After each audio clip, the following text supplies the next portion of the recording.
In this video, I'm going to show you how to make perfectly round New York style 16-inch pizzas in the Gozney Arc XL, and you don't need to own a 16-inch pizza peel. You don't even need to launch the pizza, making this whole process super easy and takes away a lot of those things that often trip us up when we're making pizza. So I'm going to show you how I do it.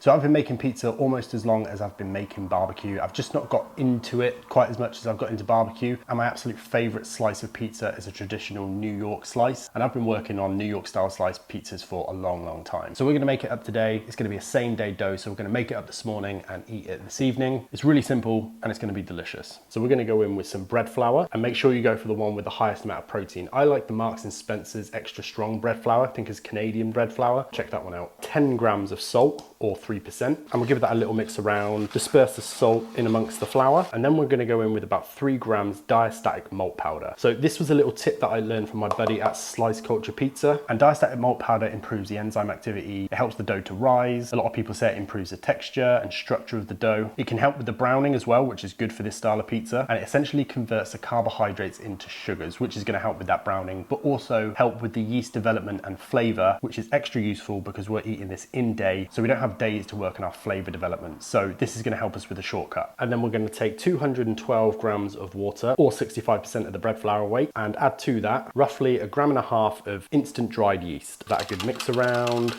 just a little bit at a time. And you might be wondering why I'm not adding sugar to this dough. A lot of New York style doughs call for sugar, but because we're adding that diastatic malt powder, which is going to convert those carbs into sugars, we don't want to add actual sugar as well, as this might increase the browning a little bit too much. And there's a chance that the dough could get a little bit too gassy, and we don't want crazy big air bubbles in this dough. Pour on the rest of our water yeast mixture. So once we've got that all mixed up a little bit, just going to go through and just make sure that all of this is combined into one big mass. Just want to make sure there's not too much loose flour at the bottom of this bowl, which there isn't. So that is pretty much it for the first stage. It doesn't look pretty right now, but we're going to let this hang out for about a minimum of 20 minutes up to 2 hours just to hydrate some of that flour. So I'm going to let this hang out just here for about an hour. So it has actually been about 40 minutes and this shaggy dough ball is looking a little bit smoother. And the next steps are really important. They're really easy, but following and doing them right is what's going to make stretching out your dough ball later on much easier. So if you've ever had a problem with stretching your dough and things tearing or it being inconsistent in thickness, make sure to follow these next steps to get a nice strong gluten structure so it stretches out nice and easily. And we're definitely going to need that when we're trying to stretch a 16-inch pizza base. So we're going to move this over to my workbench because this table is a little bit rocky and we're going to need this pretty heavily.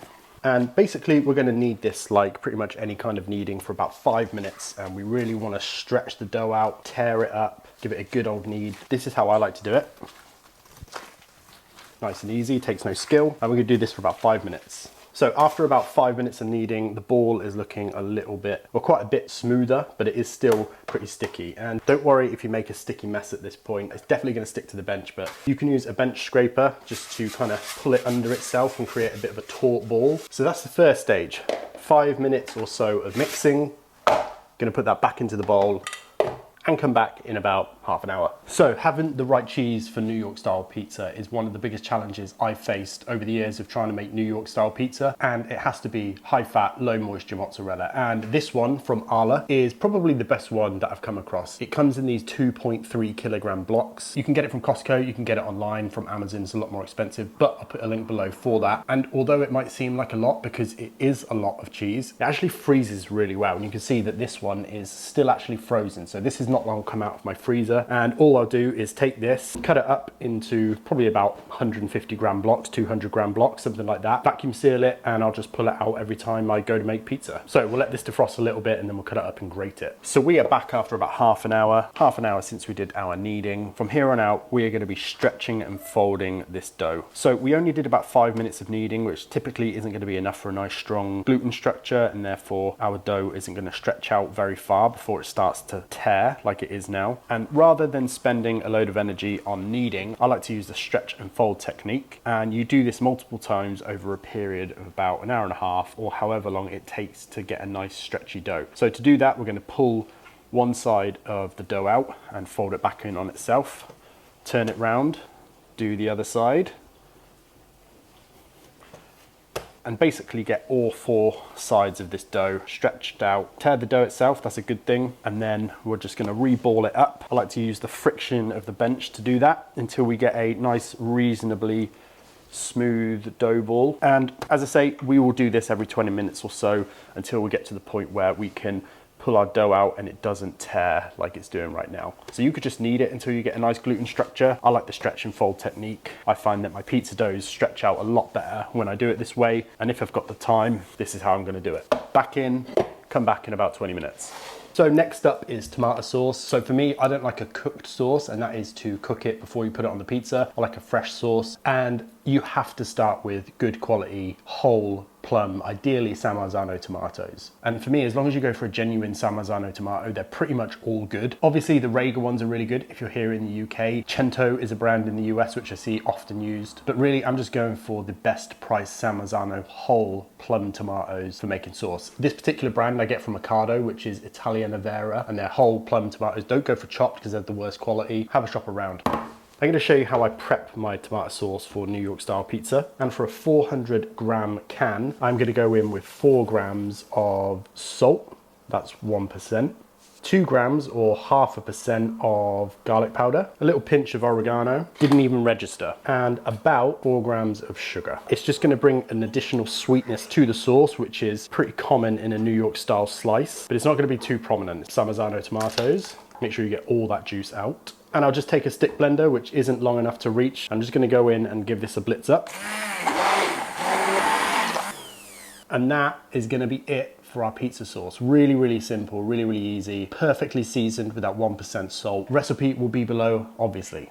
So I've been stretching and folding this dough every 20 minutes, maybe half an hour or so for the last maybe 2 hours. You can see it is super, super elastic. It takes quite a lot before it starts to tear. So that is the point that tells me that this is ready to go and be nice and easy to stretch when I actually come to turn this out into a pizza ball. So we're going to ball it up one last time. It's risen just a little bit. I don't want a super airy dough. We're not making Neapolitan pizza here with a super big crust. So ball it up. I'm going to give this a little spray.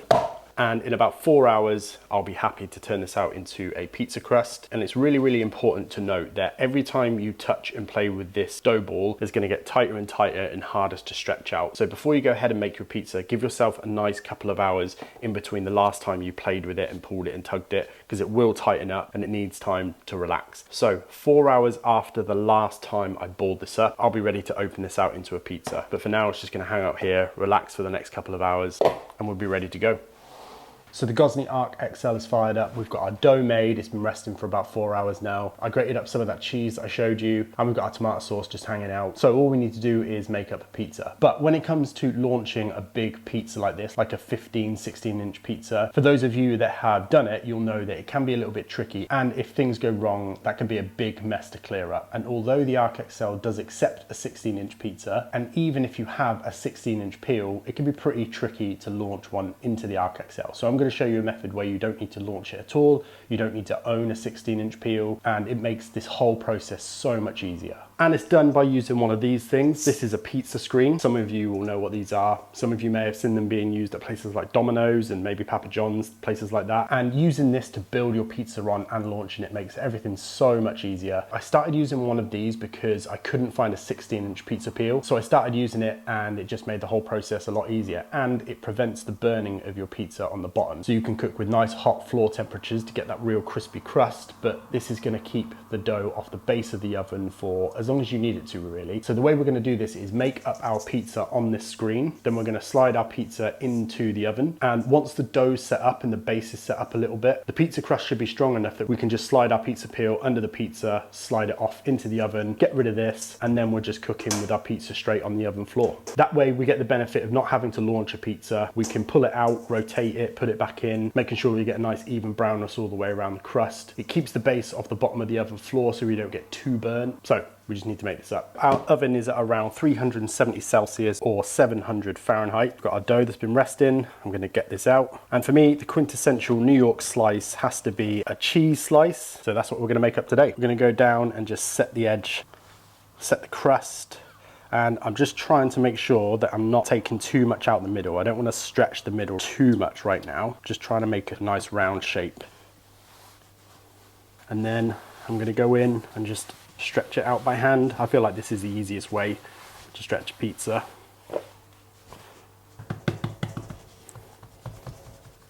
Move this to the side, lay this down on our pizza screen, and you can reshape it and really stretch it out to the edge. And then we'll go on with our sauce.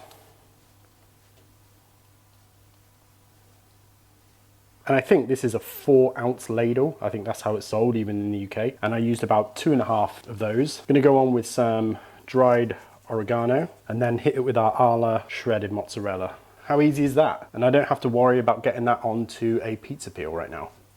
So this oven has been on full flame right up until now. I'm turning it down to the lowest flame. We're going in right to the back.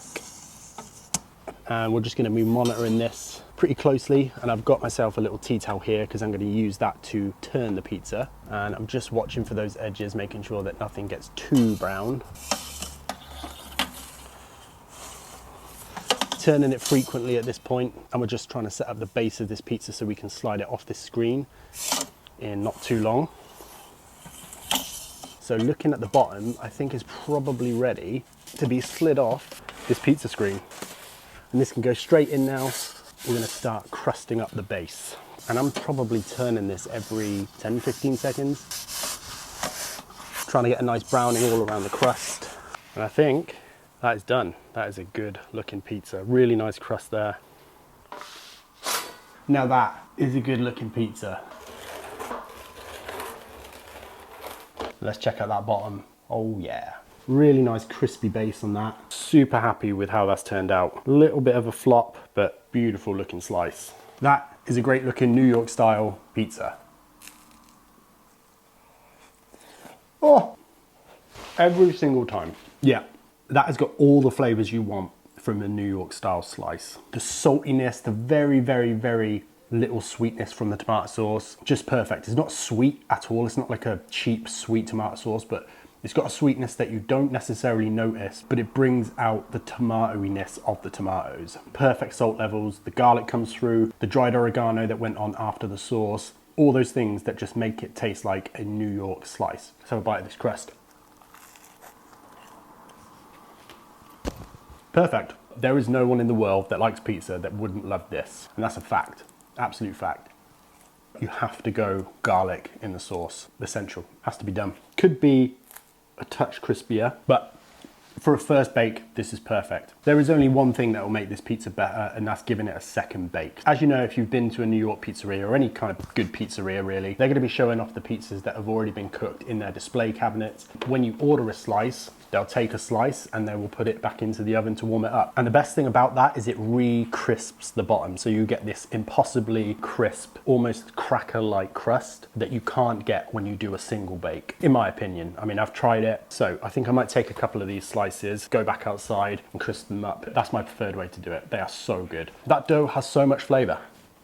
I don't know why I didn't do this before. Crushed chili flakes. It doesn't get any better.